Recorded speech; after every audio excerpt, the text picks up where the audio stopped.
Vasco D gamma, मेरी भूख ने भारत को ढूंढ लिया।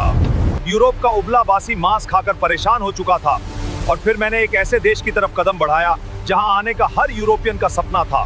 तो वीडियो को पूरा देखें और चैनल को सब्सक्राइब कर लीजिए। कल्पना कीजिए 15वीं शताब्दी के यूरोप की बर्फ से ढकी सर्द रातें, कड़कड़ाती ठंड और खाने की मेज पर रखा हुआ बेस्वाद उबला हुआ या नमक में लपेटा हुआ सूखा मांस। उस दौर में यूरोप के पास न तो आज जैसी सुख सुविधाएं थीं और न ही खाने में कोई स्वाद। उन्हें अपने मांस को लंबे समय तक सुरक्षित रखने और उसमें जान डालने के लिए एक जादुई जड़ी बूटी की सख्त जरूरत थी और वह जादू था मसाला, काली मिर्च, लौंग, दालचीनी और इलायची। लेकिन दिक्कत यह थी कि ये मसाले उनके यहाँ नहीं उगते थे। ये आते थे एक रहस्यमयी, दूरस्थ और परिकठाओं जैसे देश से, जिसे दुनिया भारत कहती थी। भारत उस समय दुनिया का वो खास स्थान था जहाँ हर कोई जाना चाहता था, लेकिन किसी के पास वहाँ का सीधा रास्ता या नक्शा नहीं था। सदियों से अरब के व्यापारियों ने इस रास्ते पर अपना दबदबा बना रखा था। वे भारत से सस्ते दाम में मसाले खरीदते और रेगिस्तानी रास्तों से होते हुए यूरोप के बाजारों में उसे सोने के भाव बेचते थे। अरब के व्यापारी यूरोपियनों के लिए वो सख्त कर वसूलने वाले बन गए थे, जो कहते थे या तो हमारी मुंह मांगी कीमत दो या फिर अपना वो फीका और सड़ता हुआ मांस खाते रहो। यूरोप के राजा इस बात से बौखलाए हुए थे, खासकर स्पेन और पुर्तगाल के शासक। उनकी रातों की नींद उड़ चुकी थी। उन्हें भारत चाहिए था, लेकिन जमीन के रास्ते से जाना मुमकिन नहीं था, क्योंकि बीच में उस्मानिया साम्राज्य जैसी विशाल दीवार खड़ी थी। तब पुर्तगाल और स्पेन के राजाओं ने अपनी अपनी दूरबीनें उठाई और समंदर की उठती हुई खूंखार लहरों की तरफ देखा। उन्होंने तय किया कि जमीन का रास्ता बंद है तो क्या हुआ, हम पानी का सीना चीरकर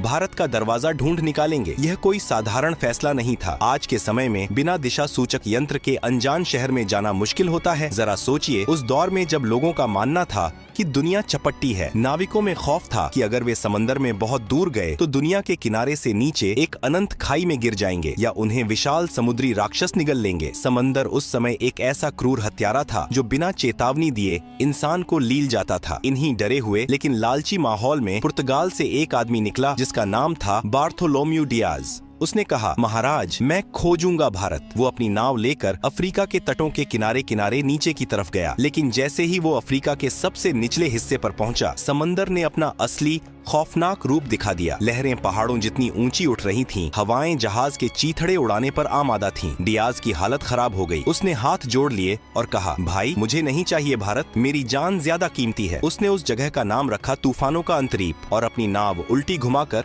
वापस पुर्तगाल भाग गया। पुर्तगाल के राजा मैनुअल प्रथम के सीने में अभी भी मसालों की आग जल रही थी। बार्थोलोम्यू डियाज के वापस लौटने के 10 साल बाद पुर्तगाल के दरबार में एक ऐसे आदमी को बुलाया गया जिसकी आंखों में समंदर का खौफ नहीं बल्कि उसे जीतने की जिद थी। एक ऐसा जिद्दी और सन की नाविक जो मौत के मुंह में हाथ डालने का शौक रखता था। उसका नाम था वास्को डी गामा। राजा ने वास्को डी गामा की आंखों में आंखें डालकर पूछा, क्या तुम वो कर सकते हो जो डियाज नहीं कर पाया? क्या तुम समंदर के उस शैतानी दरवाजे को तोड़कर मेरे लिए भारत ला सकते हो? वास्को डी गामा ने थोड़ा मुस्कुराते हुए अपनी तलवार पर हाथ रखा और कहा, अगर समंदर ने मुझे नहीं निगला तो मैं आपके कदमों में पूरी दुनिया का व्यापार लाकर रख दूंगा। और यहीं से शुरू होने वाली थी इतिहास की सबसे खौफनाक, सबसे रोमांचक और दुनिया का नक्शा हमेशा के लिए बदल देने वाली समुद्री यात्रा। 8 जुलाई 1497 का वो मनहूस लगने वाला दिन। पुर्तगाल का लिस्बन बंदरगाह किसी शानदार जश्न का नहीं बल्कि एक खौफनाक मातम का गवाह बन रहा था। किनारे पर खड़ी हजारों की भीड़ ऐसे छाती पीट पीट कर रो रही थी जैसे वास्को डी गामा और उसके नाविकों को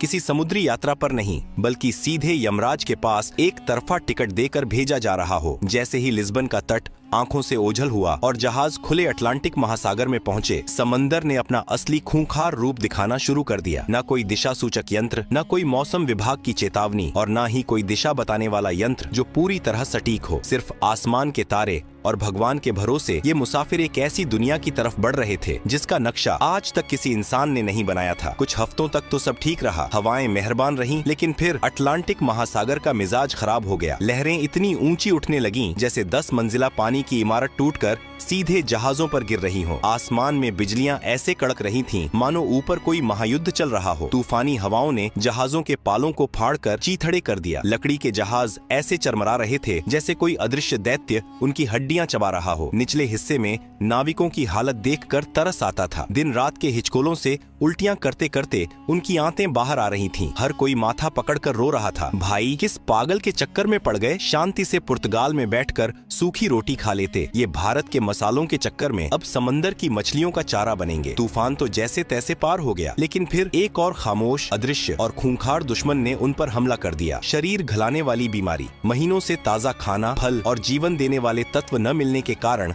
नाविकों के मसूड़ों से खून बहने लगा। उनके दांत सड़कर टूट टूट कर हाथों में आने लगे। शरीर पर बड़े बड़े छाले पड़ गए और भयानक बदबू उठने लगी। जहाज का निचला हिस्सा एक तैरते हुए अस्पताल और मुर्दा घर में तब्दील हो गया था। रोज किसी न किसी नाविक की लाश को एक भारी पत्थर बांधकर समंदर में फेंका जा रहा था। बचे हुए नाविकों का सब्र अब पूरी तरह जवाब दे चुका था। उन्होंने वास्को डी गामा के सामने बगावत कर दी। वो घुटनों के बल गिरकर गिड़गिड़ाने लगे, कप्तान हमें माफ करो, वापस चलो। हमें नहीं चाहिए कोई भारत, हमें नहीं चाहिए कोई सोने की चिड़िया या मसाले, हमें बस जिंदा अपने घर जाना है। लेकिन वास्को डी गामा कोई आम इंसान थोड़ी था। वो एक नंबर का जिद्दी, कठोर और सनकी आदमी था। उसने अपनी तलवार निकाली और एक ऐसा काम किया जिसे देखकर नाविकों की हालत खराब हो गई होगी। उसने दिशा बताने वाले सारे उपकरण समंदर में फेंक दिए और चीख कर बोला, सुन लो कान खोलकर, अब हमारे पास लौटने का कोई रास्ता नहीं बचा है। या तो हम भारत पहुंचेंगे या फिर ये समंदर ही हमारी सामूहिक कब्र बनेगा। अगर किसी ने वापस जाने की बात की तो समंदर बाद में मारेगा, मैं उसे पहले अपने हाथों से काट डालूंगा। उस आदमी के इस पागलपन और खौफनाक जुनून के आगे शायद मौत को भी पसीना आ गया होगा। और तभी वो सबसे खौफनाक घड़ी आ गई। वे अफ्रीका के उस सबसे निचले सिरे पर पहुंच गए थे जहां 10 साल पहले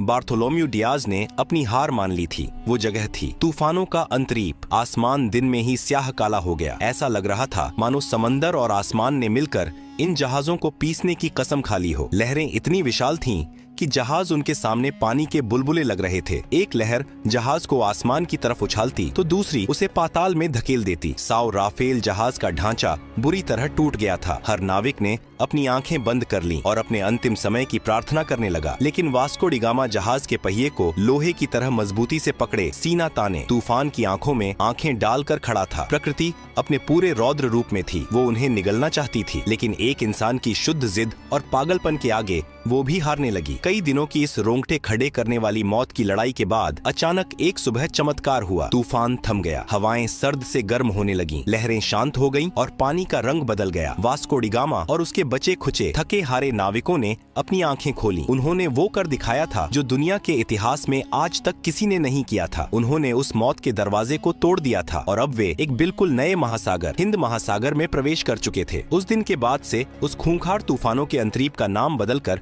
हमेशा के लिए उम्मीद की किरण रख दिया गया, क्योंकि अब उन्हें यकीन हो गया था कि भारत का रास्ता यहीं से जाता है। लेकिन कहानी अभी बाकी थी मेरे दोस्त। वे हिंद महासागर में तो आ गए थे, लेकिन भारत अभी भी बहुत दूर था। और सबसे बड़ी मुसीबत ये थी कि ये समंदर उनके लिए बिल्कुल नया था। यहाँ का पानी, यहाँ की हवाएं, सब कुछ अनजान था। उन्हें नहीं पता था कि भारत किस दिशा में है। उन्हें अब एक ऐसे इंसान की सख्त तलाश थी जो इस अनजान पानी का उस्ताद हो, जो उनका हाथ पकड़कर उन्हें उस स्वर्ण भूमि तक ले जाए। उन्हें एक स्थानीय राहगीर चाहिए था जो आज के सजीव नक्शे की तरह उन्हें सीधा रास्ता दिखा सके। और वो इंसान उन्हें मिलने वाला था पूर्वी अफ्रीका के मालिंदी तट पर। एक ऐसा आदमी जिसकी एक उंगली के इशारे ने पूरी दुनिया का भूगोल और इतिहास हमेशा के लिए पलट कर रख दिया। अफ्रीका के पूर्वी तट पर मालिंदी नाम का एक शांत और खूबसूरत बंदरगाह था। मौत के समंदर को पार करने के बाद वास्को डी गामा के टूटे फूटे जहाज और उसके बदबूदार थके हारे नाविक जब वहां पहुंचे तो उनकी हालत जिंदा लाशों जैसी हो चुकी थी। उन्हें बस एक ही चीज की तलाश थी, कोई ऐसा इंसान जो उन्हें उस रहस्यमयी भारत तक ले जाए। उन्हें आज के दौर का एक जिंदा नक्शा चाहिए था। और यहीं पर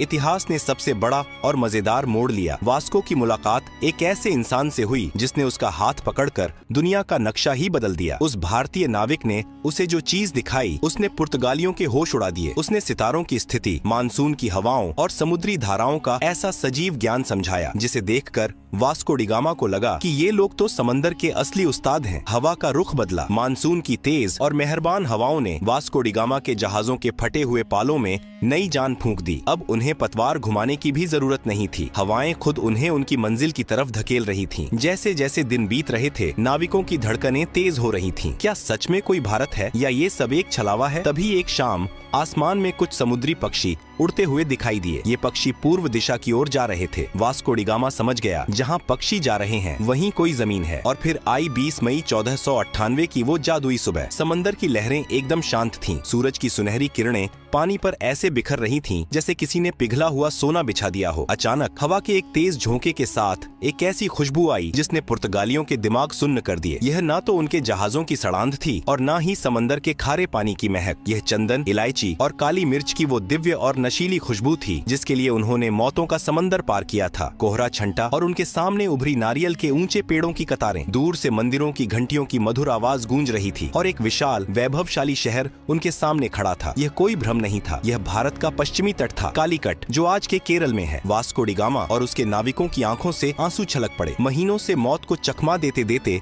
वे आखिरकार उस स्वर्ण भूमि पर पहुंच ही गए थे। जैसे ही जहाज किनारे लगे, नाविक पागलों की तरह जमीन पर कूद पड़े। वे घुटनों के बल गिरे, कुछ ने रेत को चूम लिया, कुछ रोते हुए आसमान की तरफ हाथ जोड़कर भगवान का शुक्रिया अदा करने लगे। यह सिर्फ एक समुद्री यात्रा की जीत नहीं थी, यह यूरोप के उस खौफ पर जीत थी जो उन्हें सदियों से डराता आ रहा था। लेकिन जब वास्को डी गामा ने कालीकट के बाजार में कदम रखा तो उसके होश फाख्ता हो गए। उसने सोचा था कि वो किसी पिछड़ी हुई जगह पर जा रहा है, लेकिन कालीकट तो उस समय का महान नगर या स्वर्ण नगरी लग रहा था। बंदरगाह पर दर्जनों देशों के व्यापारी मौजूद थे। सोने की तरह चमकते मसाले बोरियों में ऐसे खुले पड़े थे जैसे उनके यहाँ मिट्टी पड़ी होती है। रेशम के कपड़े, बेशकीमती रत्न और मसालों के पहाड़ देखकर वास्को डी गामा को समझ आ गया कि जिस भारत को वो खोजने का घमंड कर रहा था, वो भारत तो पहले से ही दुनिया के व्यापार का सरताज बना बैठा था। फिर बारी आई वहाँ के राजा से मुलाकात की। केरल के उस बेहद शक्तिशाली राजा का नाम था जामोरिन। जरा इस अजीबो गरीब सांस्कृतिक टकराव की कल्पना कीजिए। राजा जामोरिन अपने भव्य दरबार में एक ऊंचे सोने के सिंहासन पर बैठे थे। उनका पूरा शरीर बेशकीमती गहनों, सोने की मोटी जंजीरों और हीरों से लदा हुआ था और उनके सामने खड़ा था वास्को डी गामा, जिसने महीनों से ठीक से नहाया नहीं था, जिसके कपड़े फटे पुराने और अजीबो गरीब थे। वास्को डी गामा ने थोड़ा अकड़ते हुए राजा को अपना उपहार पेश किया। अब सोचिए वो पुर्तगाल से क्या लाया था। कुछ सस्ती लकड़ियाँ, कुछ ऊनी टोपियाँ, पीतल के बर्तन और शहद। ये देखकर राजा जामोरिन के दरबारियों को जोर की हंसी आ गई। उन्होंने सोचा, अरे भिखारी, ये क्या कबाड़ उठा लाए हो? हमारे यहाँ के नौकर भी इससे महंगा सामान पहनते हैं। लेकिन राजा जामोरिन बहुत ही शांत और समझदार थे। उन्होंने भारतीय संस्कृति का पालन करते हुए इस विदेशी मेहमान का स्वागत किया और उसे अपने राज्य में व्यापार करने की अनुमति दे दी। वास्को डी गामा को अभी भी यकीन नहीं हो रहा था। जिस चीज के लिए यूरोप वाले सालों से तरस रहे थे, वो भारत ने उन्हें बिना किसी लड़ाई के ऐसे ही दे दी। लेकिन वास्को की आंखों में अब एक अलग ही चमक आ चुकी थी। वह सिर्फ व्यापार करने नहीं आया था, उसने कालीकट की अपार संपत्ति देख ली थी और उसके लालची दिमाग में अब एक ऐसा शैतानी महायोजना पक रही थी जो अगले कुछ दशकों में पूरी दुनिया का इतिहास खून से लिखने वाला था। वास्को डी गामा ने कालीकट में कुछ महीने बिताए और वहाँ का चप्पा चप्पा छान मारा। उसने देखा कि यहाँ का माल तो एकदम सबसे उत्तम है। उसने अपनी बची खुची कौड़ियों और पैसों से अपने जहाजों को मसालों से ऐसे भर लिया जैसे कोई इंसान किसी मुफ्त की दावत में अपनी प्लेट में खाना ठूंसता है। काली मिर्च, लौंग, दालचीनी, जहाजों की लकड़ी तक मसालों की महक से सराबोर हो गई थी। एक भारतीय जहाज भी उसने अपने साथ ले लिया ताकि माल ज्यादा ले जाया जा सके। अब बारी थी वापसी की। वापसी का सफर भी कम खौफनाक नहीं था। बीमारियां और तूफान फिर से नाविकों पर टूट पड़े, लेकिन इस बार उनके पास एक उम्मीद थी। उनके जहाजों के निचले हिस्से में करोड़ों का खजाना भरा हुआ था। जब वास्को डी गामा का बचा खुचा बेड़ा पुर्तगाल के लिस्बन बंदरगाह पर वापस लौटा तो वहाँ का नजारा देखने लायक था। जो लोग उसे रोते हुए यमराज के पास विदा कर रहे थे, वो अब उसकी आरती उतारने को तैयार खड़े थे। राजा मैनुअल प्रथम तो खुशी से नाचने लगा, लेकिन असली भूचाल तब आया जब वास्को ने अपना माल पुर्तगाल के बाजार में उतारा। इतिहास का सबसे बड़ा खजाना हाथ लग चुका था। इस समुद्री यात्रा का सारा खर्च, नाविकों का वेतन, टूटे जहाजों का भारी नुकसान, यह सब कुछ काटने के बाद भी उस एक खेप से वास्को डी गामा को पूरे 64 गुना का शुद्ध मुनाफा हुआ। जरा सोचिए, आज के जमाने में लोग व्यापार में थोड़े से मुनाफे के लिए पागल हो जाते हैं और इस आदमी ने एक ही बार में इतना बम्पर मुनाफा मार दिया था। अब तो पुर्तगाल के मजे आ गए, लेकिन ये खबर छुपने वाली थोड़ी थी। पूरे यूरोप में हल्ला मच गया। अरे भारत मिल गया रे, मसालों का कुबेर का खजाना मिल गया। स्पेन, फ्रांस, हॉलैंड और ब्रिटेन, सबके राजाओं की रातों की नींद उड़ गई। पूरे यूरोप में आग लग गई कि ये कंगाल पुर्तगाल वाला रातों रात इतना अमीर कैसे हो गया। जब वो जा सकता है तो हम क्यों नहीं। देखते ही देखते यूरोप के हर देश ने अपने अपने जहाज समंदर में उतार दिए। समंदर में जैसे भीड़ लग गई। सब एक ही रट लगाए हुए थे, चलो भारत, चलो भारत। लेकिन यहीं से इस कहानी का सबसे स्याह सबसे खौफनाक और दर्दनाक अध्याय शुरू होता है। वास्को डी गामा ने जिस समुद्री दरवाजे को खोला था वह असल में आफत का पिटारा था। यह सिर्फ व्यापार का एक नया रास्ता नहीं था, यह यूरोप के खूनी लालच, क्रूरता और साम्राज्यवाद का एक सीधा निमंत्रण था। जिन पुर्तगालियों का राजा जामोरिन ने भारतीय परंपरा के अनुसार अतिथि मानकर स्वागत किया था, उन्होंने व्यापारिक चौकियों को किलों में बदलना शुरू कर दिया। उन्होंने तोपें तान दी और समंदर पर दादागिरी शुरू कर दी। उनके पीछे पीछे डच आए, फिर फ्रांसीसी अपनी नौसेना लेकर आ धमके और अंत में आया इतिहास का सबसे शातिर, सबसे खतरनाक सफेद पोश भेड़िया, अंग्रेजों की व्यापारिक कंपनी। इन यूरोपीय ताकतों को अब सिर्फ मसाले नहीं चाहिए थे, उनकी नजर अब पूरी सोने की चिड़िया पर थी। उन्होंने भारत की रियासतों को आपस में लड़ाना शुरू कर दिया। भारत का वो शांत और वैभवशाली तट जो कभी सिर्फ रेशम, मसालों और संस्कृति के आदान प्रदान का वैश्विक केंद्र था, अब बारूद की गंध, तोपों की गूंज और कूटनीति के गंदे खेल से दहलने लगा। जिस देश ने अपनी महान उदारता के चलते एक फटेहाल, थके हारे विदेशी नाविक को पनाह दी थी, उसी देश को इन व्यापारियों ने अपनी गुलामी की बेड़ियों में जकड़ लिया। व्यापार के नाम पर लूट का ऐसा नंगा नाच शुरू हुआ जिसने दुनिया के सबसे अमीर देश की कमर तोड़ दी। सदियों तक भारत के माथे पर उपनिवेशवाद का कलंक थोप दिया गया। भारत का सारा सोना, सारा वैभव जहाजों में भर भर कर यूरोप की तिजोरियों में जाने लगा और वहाँ की सड़कें भारतीय खून पसीने से चमकने लगी। लेकिन क्या भारत सिर्फ एक जमीन का टुकड़ा था जिसे कोई भी नाविक आकर खोज ले और कोई भी राजा आकर जीत ले? नहीं, भारत एक विचार है, एक अजेय और अमर आत्मा है। सदियों की गुलामी, अकल्पनीय शोषण और घोर अंधकार के बावजूद इस आत्मा की आग को कुचला नहीं जा सका। वास्को डी गामा ने भले ही 1498 में भारत की जमीन तक पहुंचने का रास्ता खोजा था, लेकिन दुनिया ने असली भारत को तब जाना जब 15 अगस्त 1947 को इस देश ने अपनी छाती पर रखी गुलामी की बेड़ियों को एक झटके में तोड़कर फेंक दिया। जब लाल किले की प्राचीर से आसमान में तिरंगा शान से लहराया तो दुनिया को यह परम सत्य समझ में आ गया कि भारत को कोई खोज नहीं सकता। यह वो सनातन सत्य है जो हमेशा से था, है और अनंत काल तक रहेगा। और इस तरह मसालों की एक हल्की सी खुशबू से शुरू हुई एक खौफनाक समुद्री यात्रा ने दुनिया को उसका सबसे बड़ा सबक सिखा दिया कि आप सोने की चिड़िया को कुछ वक्त के लिए पिंजरे में तो कैद कर सकते हैं, लेकिन उसकी उड़ान को हमेशा के लिए कोई नहीं रोक सकता।